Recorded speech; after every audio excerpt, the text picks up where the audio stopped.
If you're thinking about opening high yield savings account, there is these two very popular options. So first we have the 360 performance savings account by Capital One, and then we have the SoFi High Yield savings account, and since I use them both, I'm gonna basically compare them in this video so you can easily decide which option is better for you. Now before I jump to this video, just a quick disclaimer. This video is not a financial advice. I'm just simply sharing my opinion and experience and basically what works best for me. However, you are solely responsible for your own financial situation. So obviously the goal of opening high yield savings account in the first place is that these accounts pay pretty nice interest rates on your savings, especially when you compare them to your regular bank savings account, which pays almost nothing. Now with all that being said, the Capital One interest rate, at least today, is at 4.25%, and SoFi's high yield savings account is up to 4.6%, and that's of course annual interest on your savings. And to get to that rate, there is some additional requirements, which I'm gonna talk about a little bit later in this video. So let's start with opening of the accounts. Now I've gotta say this process is really easy. You basically do it online, whether you do it on the mobile app or on the computer, of course. And after you fill up all the information like your name, email address,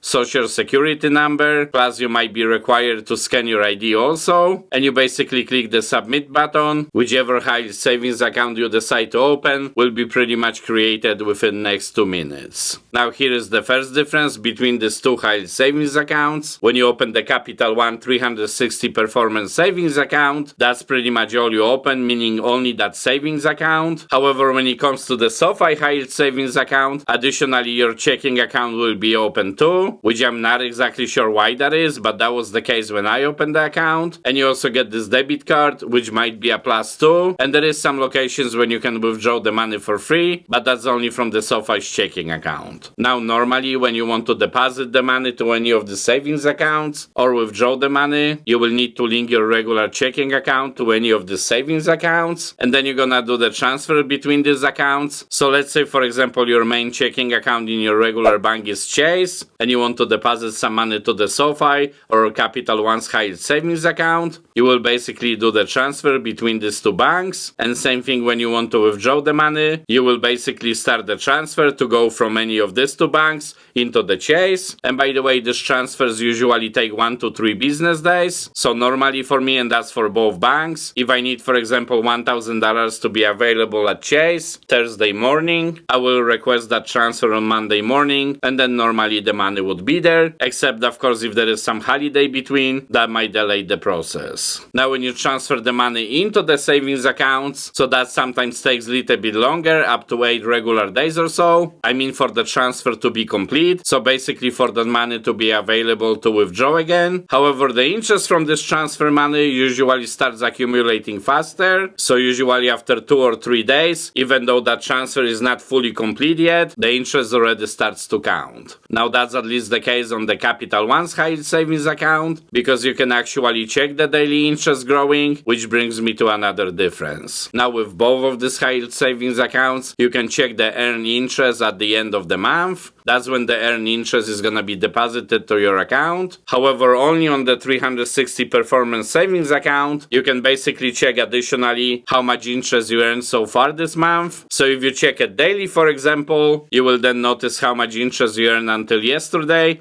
and then when you check it today again, you will see that too, so you can compare the difference. And that might be actually important if, for example, you decide to deposit another $2,000 or so, because then you will know when this additional $2,000 starts earning interest. And unfortunately, you can't really do it with the SoFi account, because it will only show the interest that is pretty much deposited every month. Now speaking about the interest, this is actually very huge difference too, because technically, at least today, the interest rate for the Capital One is 4.25% and SoFi is up to 4.6%. Obviously these rates are variable, but the most important part is the up to 4.6%. You see, the Capital One's interest rate is very straightforward, so it doesn't really matter when you deposit the money or how much money you deposit. You will always have this full interest rate basically on any dollar you you actually save. However, when it comes to SoFi's high yield savings account, this is totally different.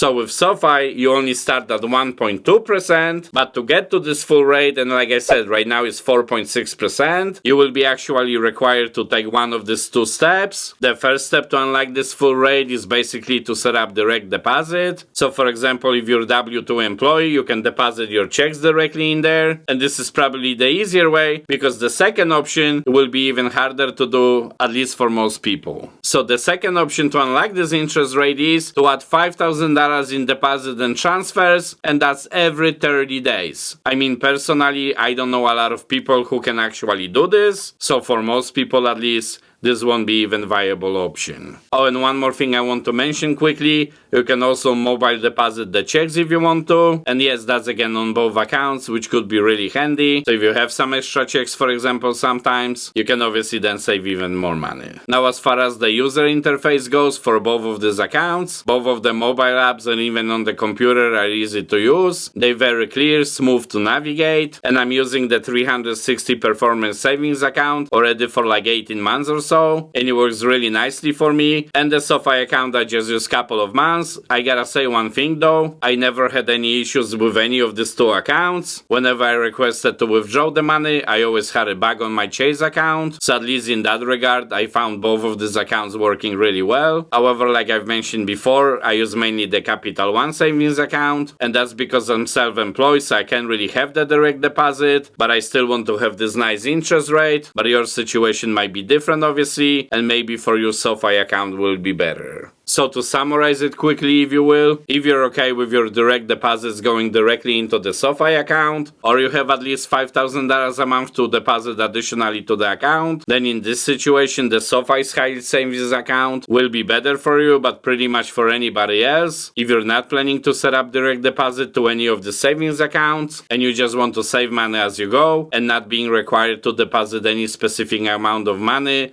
just to get that interest rate, then from these two accounts, the Capital One will be definitely better option. Okay, this is it for this video. I hope you enjoyed this video and it was helpful too. And if you're using any of your debit cards for shopping at any time, you should probably stop and watch this video now. And as always, thank you for watching.